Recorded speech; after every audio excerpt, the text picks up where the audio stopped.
नमस्कार, डेली 24 भारत देख रहे हैं आप। मैं हूं आपके साथ साहिल धुलिया। बुलेटिन की शुरुआत करेंगे। नायब सिंह सैनी ने अंबाला में नगर निगम चुनाव से पहले भाजपा उम्मीदवारों और मेयर प्रत्याशी के समर्थन में प्रचार अभियान चलाया।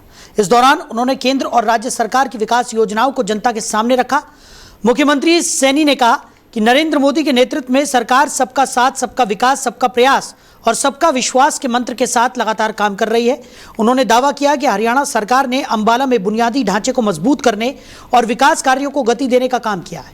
उन्होंने कहा कि सड़क, जल निकासी, स्वच्छता और अन्य नागरिक सुविधाओं को बेहतर बनाने के लिए कई परियोजनाओं पर तेजी से काम किया गया है।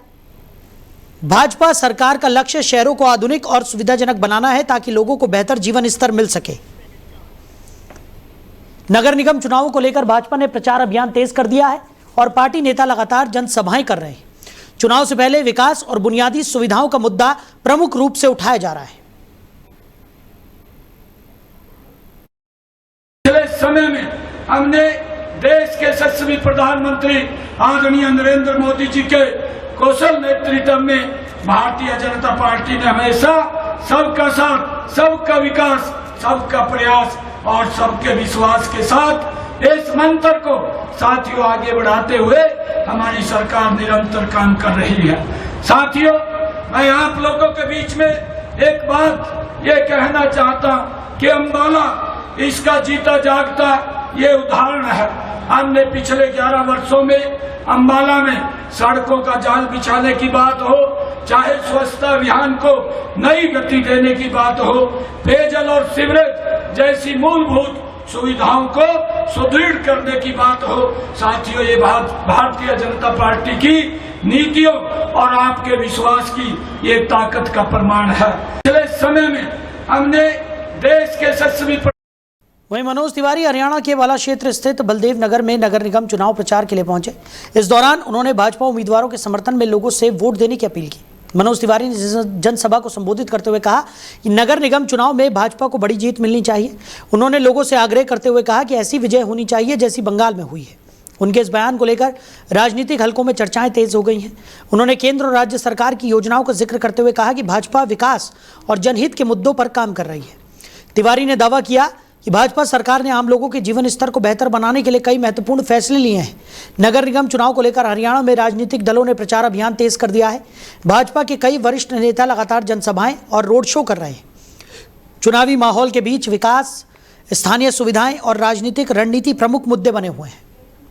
लोग इस नगर निगम के चुनाव में मैं धन्यवाद देता हूं हमारे मुख्यमंत्री सैनी जी का, और उन्होंने कार्तिक शर्मा जी की ड्यूटी लगाई मनोज तिवारी को लेके अंबाला जाओ।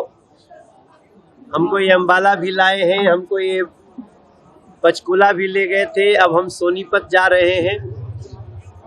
निगम के चुनाव में हम सभी लोगों से प्रार्थना कर रहे हैं ऐसा विजय होना चाहिए जैसा पश्चिम बंगाल में हुआ है भाजपा का। लोग वहीं पश्चिम बंगाल में भाजपा की ऐतिहासिक जीत के बाद नई सरकार के गठन की प्रक्रिया तेज हो गई है। अब सबसे बड़ा सवाल मुख्यमंत्री पद के चेहरे को लेकर है, जिस पर पार्टी के अंदर और बाहर चर्चाएं जारी है। शुक्रवार यानी कि 8 मई को कोलकाता में भाजपा विधायक दल की अहम बैठक होने जा रही है, जिसमें केंद्रीय गृह मंत्री अमित शाह भी शामिल होंगे।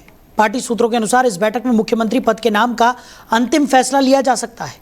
भाजपा ने हाल ही में 207 सीटों पर जीत दर्ज की और 2/3 बहुमत हासिल किया, जबकि टीएमसी 80 सीटों पर सिमट गई। इसके बाद यह पहली बार होगा जब भाजपा बंगाल में सरकार बनाएगी। मुख्यमंत्री पद की रेस में कई बड़े नाम शामिल हैं।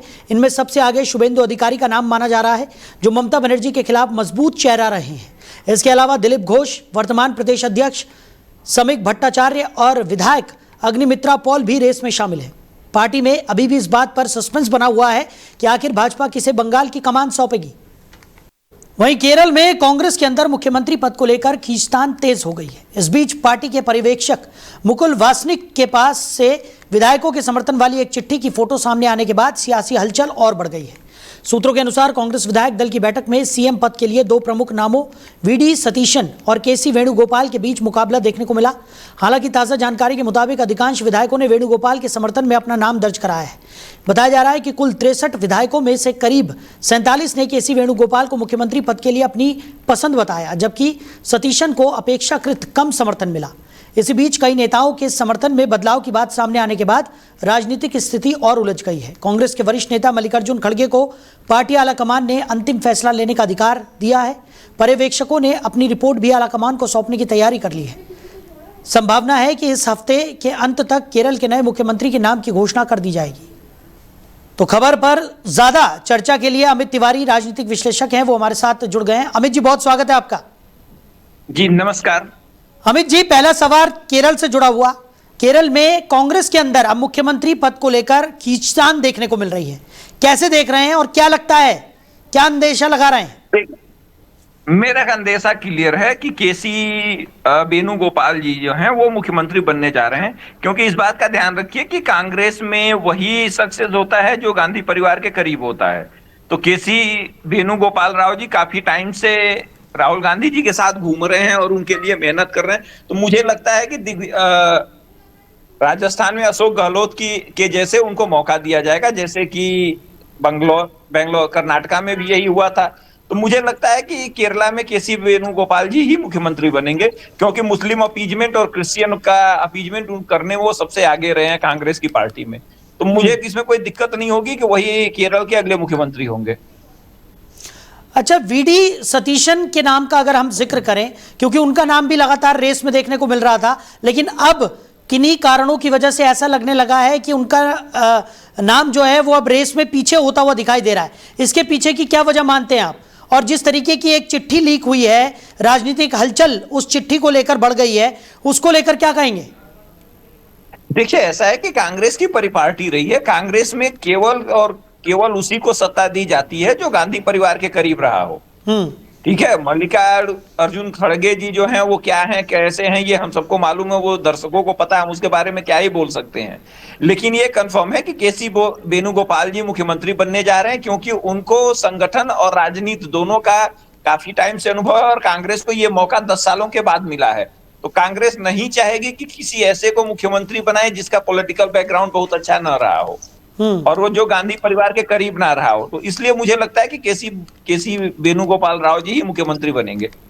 बिल्कुल। और विधायकों के समर्थन की अगर हम बात करें तो 63 कुल विधायक हैं और उनमें से ऐसा खबरों में निकलकर सामने आ रहा है कि 47 ने केसी वेणुगोपाल को मुख्यमंत्री पद के लिए अपनी पसंद बताया है। अब ऐसे में एक तरफ कांग्रेस की करीबी होने का फायदा, दूसरी तरफ 47 जो विधायक हैं उनकी तरफ से भी समर्थन मिल जाना, तो कहीं ना कहीं अब स्थिति साफ होती हुई दिखाई पड़ रही है।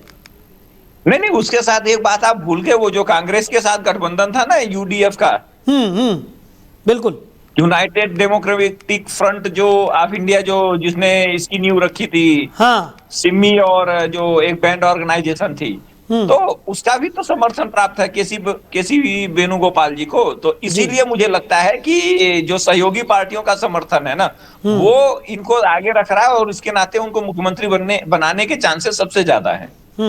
अच्छा अमित जी, एक सवाल और है, क्योंकि हमने अगर पीछे इतिहास की हम बात करें तो कांग्रेस में कई बार जब इस तरीके के कोई बड़े फैसले लेने की बारी आती है, तभी हमने देखा है कि पार्टी के अंदर की जो अंतर्कलह होती है वो निकलकर सामने आ जाती है और कई बार कांग्रेस को इसका खामियाजा भी भुगतना पड़ा है। अलग अलग राज्यों की अगर मैं बात करूं, चाहे हम राजस्थान की बात करें जहां पर अशोक गहलोत और सचिन पायलट के बीच में जिस तरीके की कशमकश हमने देखी, अगर किसी और स्टेट की हम बात करें तो वहां पर भी कांग्रेस को काफी ज्यादा खामियाजा भुगतना पड़ा है।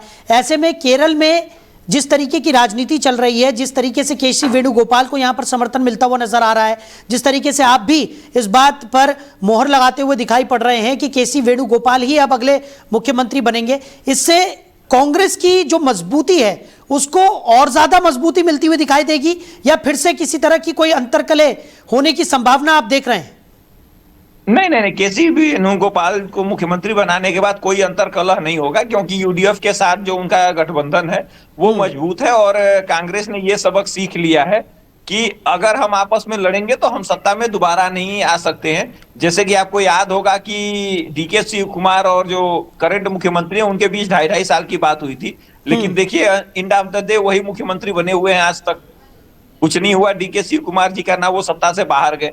तो मुझे ये लगता है कि कांग्रेस ने ये डिसाइड कर लिया, फायदा हो चाहे नुकसान हो, अब हमें एक के साथ स्ट्रिक्ट रहना होगा, हमें अपीजमेंट पॉलिटिक्स से दूर रहना होगा और अपनी पार्टी में कम से कम अपने लोगों को ही स्टेब्लिश किया जाएगा। ये मैटर नहीं करता कि कौन जिता रहा है, देखना ये है कि कौन कांग्रेस गांधी परिवार के सबसे ज्यादा करीब है, कौन सबसे ज्यादा उनके करीब है, वही मुख्यमंत्री बनेगा जिसपे गांधी परिवार का भरोसा होगा। चलिए अमित जी, हमारे साथ जुड़ने के लिए, इस तमाम चर्चा के लिए आपका बहुत शुक्रिया। तो वीडी सतीशन अब पीछे होते हुए नजर आ रहे हैं। कांग्रेस आलाकमान अंतिम फैसला हालांकि लेगा। चिट्ठी लीक होने से राजनीतिक हलचल काफी ज्यादा बढ़ती हुई नजर आ रही है। केरल में कांग्रेस सीएम रेस काफी तेजी के साथ आगे बढ़ रही है। केसी वेणुगोपाल को एक बड़ा समर्थन यहां पर मिलता हुआ दिखाई पड़ रहा है।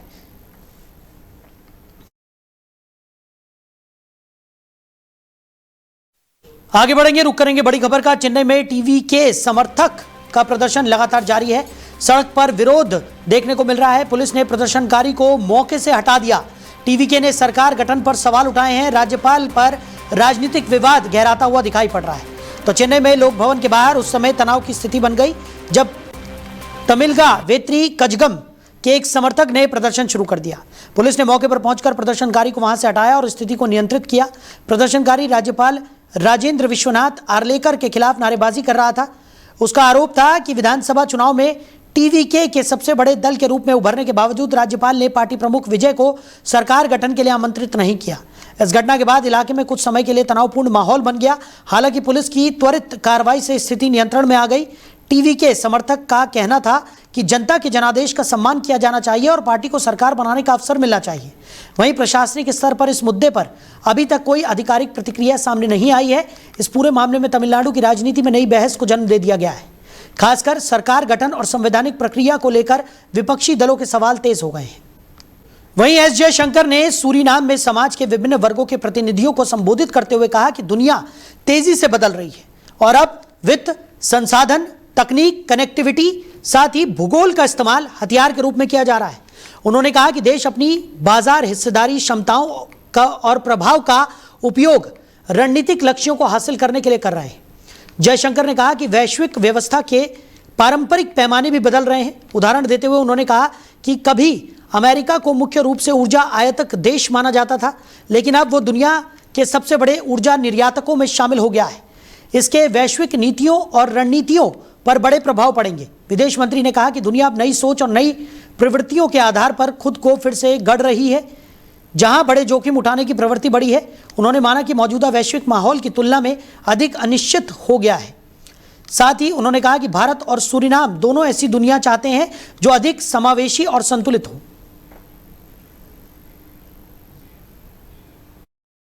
Of technology, weaponization of connectivity, of geography, using market shares and their capabilities and their influence to actually obtain goals and exert influence in a manner in which we could not have imagined or planned for earlier. Not just that, the world itself in many ways, the metrics by which we measure the world, they have started changing. We used to think, for example, of the United States as a country for decades, primarily as an energy importer. Now the United States has actually become one of the world's largest energy exporter, and it has obviously very major policy consequences. Of technology, वहीं पंजाब में हुए दोहरे blast मामले को लेकर सुनील जाखड़ ने मुख्यमंत्री भगवंत मान के बयान पर तीखी प्रतिक्रिया दी है। चंडीगढ़ में मीडिया से बातचीत करते हुए जाखड़ ने कहा कि एक तरफ मुख्यमंत्री भाजपा पर बम विस्फोट करने का आरोप लगा रहे हैं, जबकि दूसरी ओर पंजाब के डीजीपी इस मामले में आईएसआई की संलिप्तता की आशंका जता रहे हैं। सुनील जाखड़ ने सवाल उठाया कि आखिर भगवंत मान को ये जानकारी किस आधार पर मिली कि इस घटना में भाजपा शामिल है। उन्होंने कहा कि अगर मुख्यमंत्री इस तरह के आरोप लगाएंगे तो पुलिस निष्पक्ष जाँच कैसे कर पाएगी।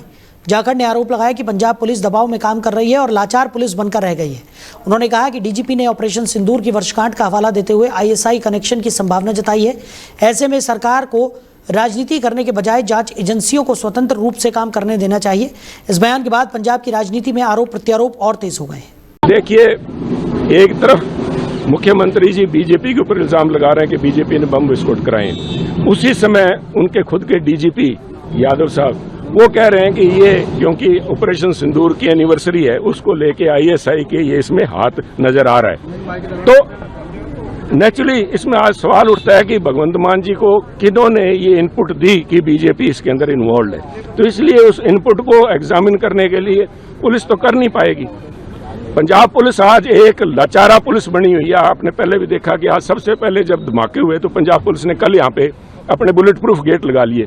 उससे पहले सारे पंजाब के अंदर सारे पुलिस स्टेशन के अंदर जो उनकी बाउंड्री वॉल थी वो 6 फुट से बढ़ा के 9 फुट ऊंची कर ली। उन्होंने तो अपने आप को सिक्योर कर लिया, परंतु ये जांच करेगी एनआईए। अगर यहाँ पे एनआईए ऑलरेडी देख रही है, अगर पंजाब पुलिस ने इनपुट देती है कि कहाँ से खबर आई, क्योंकि इससे पहले भी लीडर ऑफ अपोजिशन को इन्होंने इंटेरोगेट किया हुआ है, तो मुख्यमंत्री जी क्यों नहीं, सुप्रीमो क्यों नहीं, कहाँ से ये बात है, कौन सा इनके पास सबूत है। बीजेपी लीडरशिप आज सारी चल के यहाँ पे आई है पुलिस हेडक्वार्टर में कि अगर मुख्यमंत्री भगवंत मान जी के पास इस किस्म का कोई भी रत्ती भर भी सबूत है तो हमें गिरफ्तार करो। देखिए, वहीं पश्चिम बंगाल में रुद्रनील घोष ने शुभेंदु अधिकारी के निजी सहायक चंद्रनाथ रथ की गोली मारकर हत्या किए जाने की घटना पर राज्य सरकार को घेरा है।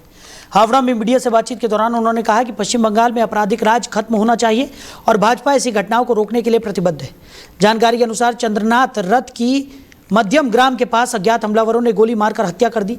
इस घटना के बाद राज्य की कानून व्यवस्था को लेकर राजनीतिक माहौल गर्मा गया है। बीजेपी नेताओं ने राज्य सरकार पर अपराध रोकने में विफल रहने का आरोप लगाया है। रुद्रनील घोष ने कहा कि लगातार हो रही हिंसक घटनाएं चिंता का विषय है और आम लोगों के साथ साथ राजनीतिक कार्यकर्ताओं की सुरक्षा भी सवालों के घेरे में है।